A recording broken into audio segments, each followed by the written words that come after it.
This is Andre Damon reporting for the World Socialist website in Venice, Louisiana, located at the mouth of the Mississippi River, where oil has just hit land.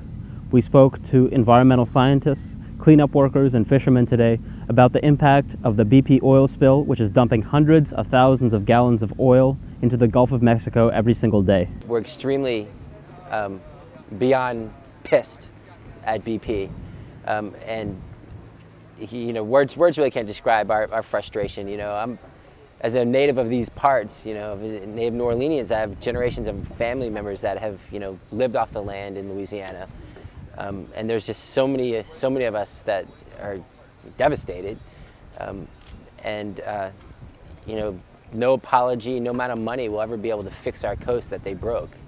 There are thousands of other rigs out in the Gulf of Mexico right now going after this stuff. There's a sister rig to the Deepwater Horizon that's owned by Shell, built by Transoceana. It's the same company that built the Deepwater Horizon, built in the same shipyard in Korea by the same engineers, and it's in full operation right now. What we've been finding hasn't really comported with what we've been hearing in the press from federal officials and from BP. Well, for example, that as of Wednesday of last week, there hadn't been any impacts of oil on any of the coastline in Louisiana, but we were actually down in a boat and we could see that light sheen that it was already starting to come in. I mean, the immediate impacts are going to be felt here in Louisiana. We've got a whole economy of fishermen, commercial fishermen and shrimpers. They haven't even recovered from Katrina yet. A lot of the money that they were promised after Katrina, they still haven't gotten. But yet they pulled themselves back up and got back on the water and started fishing and shrimping again.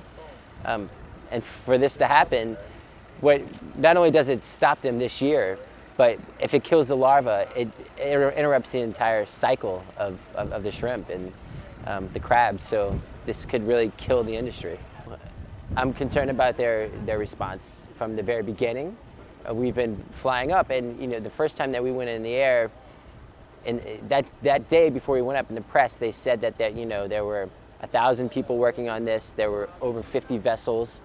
Well, we've got the video to prove that there weren't 50 vessels, and the spill was still 50 miles off the shore. There were maybe, I could count on one hand the number of vessels that I saw out there, and I certainly didn't see 1,000 people. At least with Katrina, you can rebuild.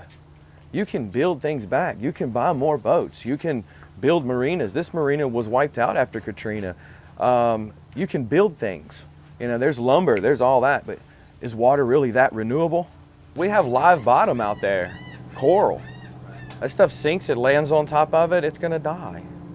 It can't get its oxygen and nutrients and everything from the water to survive. And all the little fish and everything that live on it, they're gonna die. What's under the water? You really don't know. It's not on the surface, but has the currents picked it up, moved it around? It could end up going all over the place. For years, we'll end up seeing something come to the surface. I mean, it is a big impact down here. So that affects the food chain for years, doesn't it? Of course it does. All the fish we catch, the tuna, like right now, the tuna are feeding in the man-o-wars. All the man-o-wars are floating on the surface. If they come in contact with the oil, it kills all their bait that's underneath the man-o-wars. Right. So then the tuna don't have anything to eat. They'll have to go find another food source, which are flying fish. All your flying fish floating on the surface, it gets into it. Plankton, all the whale sharks come through, eat all the plankton. The snapper are migrating this time of the year. Your cobias are migrating. Your whole entire food chain's got to come through this stuff. And our biggest push is from the east to west. All our fish pushes that way. All your whales and sperm whales and everything in the Gulf that's coming out is coming from that southeastern flow, which goes right through that 5,000-foot deep water stuff. This is probably more devastating if it does take effect and really major harm and comes to land as hard as what everybody is experiencing or saying is going to happen. It'll be worse than Katrina. My name's Todd Pellegal. I'm a commercial fisherman for shrimp. And right now, I don't know what to do, really. I really don't know what to do. I mean, it's like starting your life all over again. And I went to the place today to sign up to get paid, and they're offering us $5 grand. $5 grand ain't nothing. to my life and everything, it's drastically changing. I got 2 little girls I'm worrying about, one 13 and one 16. I'm taking care of my mother, and that's handicapped. We need to pull together and try to get more money than $5 grand. I mean, if possible. You know, this is one time in our life that every fisherman, every crab fisherman, shrimp fisherman, oyster fisherman, a fisherman that goes out there every day to take people out fishing, chartering. We all need to pull together and have us a meeting down here. What I don't understand, why didn't BP take and put the buoy around the platform while it was burning? That way when you put the fire out, it would have caught the Earl right there. That was the proper thing to do.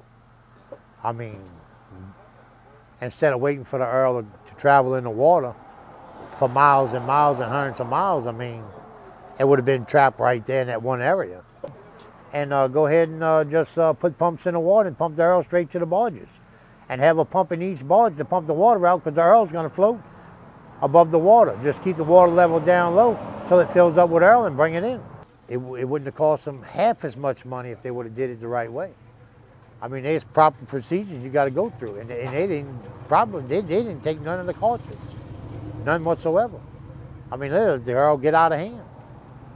I mean, the first thing they should have did, instead of worrying about the Earl, the training the people for this and training them for that, they got thousands of boats in Venice, Louisiana.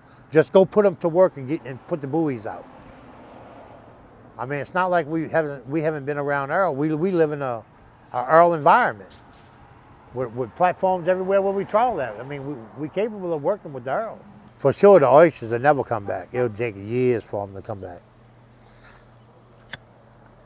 And it's going to hurt. It's going to hurt the people.